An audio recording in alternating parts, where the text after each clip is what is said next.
Hello friends, welcome to our course Threat Hunting in Cyber World. So in this part, we'll be looking at network hunting. So as discussed in our last part, endpoint hunting is the most important way or most important type where you can focus with respect to your hunting program because logs generate from the endpoint consist of a very minute details with respect to the malware behavior. And also you can see that any kind of social engineering attacks or any kind of a hardware or a malware resides on the endpoint. So that's where your endpoint logs are most important. Now the second phase we can say also known as network hunting. So why is network hunting important? Because as your malware or adware gets downloaded onto the system, there will be some kind of network logs as well, wherein will be some kind of a communication from a system IP to some malicious websites, and that's where your network level logs comes into picture. So the incoming, the outgoing traffic from an endpoint, which would be very much useful, along with the other network endpoint network logs as well. So network hunting is basically looking out for any kind of anomalies or maliciousness or abnormal behavior from the network traffic logs. Multiple tools can be used to analyze suspicious network traffic. So in addition to the packet capturing features which we have, malicious traffic analysis features in next generation firewall or UTM or the IDS IPS, we also need to hunt down for the traffic which has bypassed these devices. So that's where your definition of threat hunting. What exactly is threat hunting?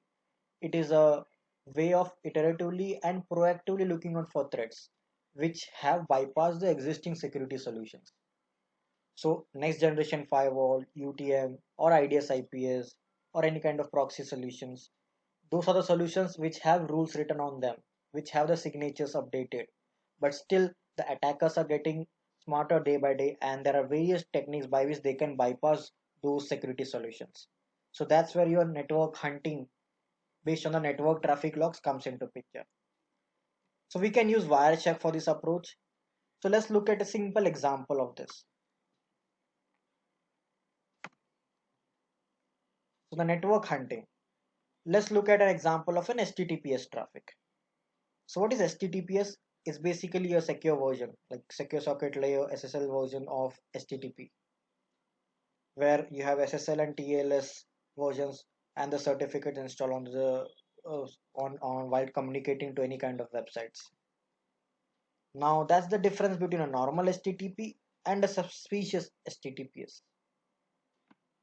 A normal HTTPS will work on port 443 and port 8443, and the suspicious ones obviously uses this port as well because these ports are open in any kind of organization. Now the normal HTTPS, the traffic should be encrypted. If you analyze the traffic using Wireshark or any packet analyzing filter tool, the traffic should be encrypted.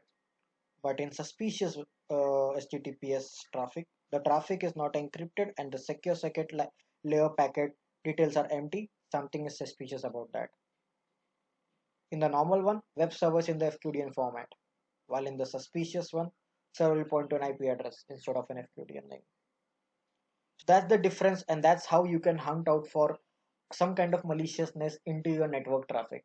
Similar to HTTPS, there are multiple other protocols such as ARP, normal HTTP, your DHCP, DNS traffic.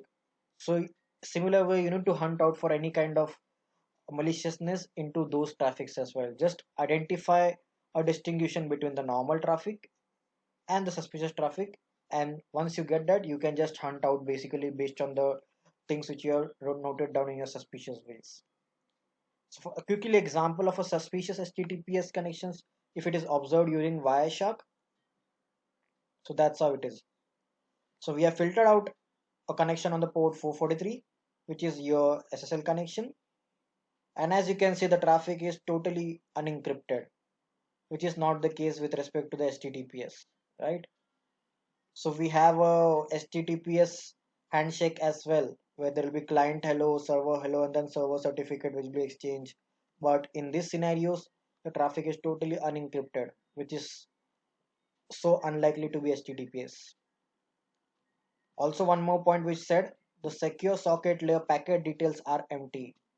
So if you just follow a TCP stream of any one of this connection and just look at the secure socket layer, it points out to be empty, which should not be the case in any kind of HTTPS traffic. So that's how you look out for any kind of suspiciousness in any kind of a network traffic scenario. So this is an example of HTTPS. As I said, there are multiple other ways like HTTP, or DNS, or DHCP, or any other way where you can look out for the threats.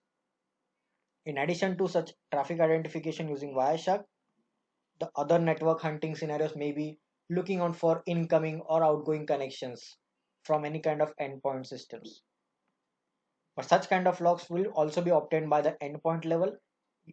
So in that case, your network logs will not come into picture, because at the endpoint level, you would also be getting any kind of the outgoing and the incoming connection logs as well, which would be very much useful to look out for any kind of C2 communications in and out. So that's what it's for the network hunting part. So we have discussed two type of hunting in this threat hunting course.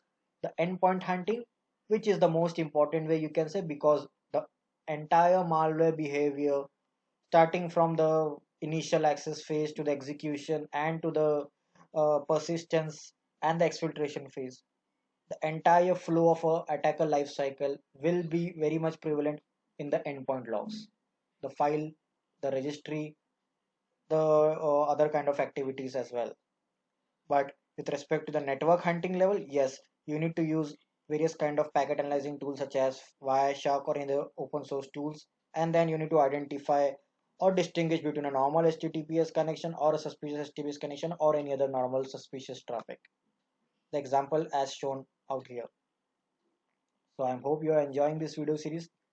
We'll be looking at some other techniques in the next part. Thank you very much. Bye bye.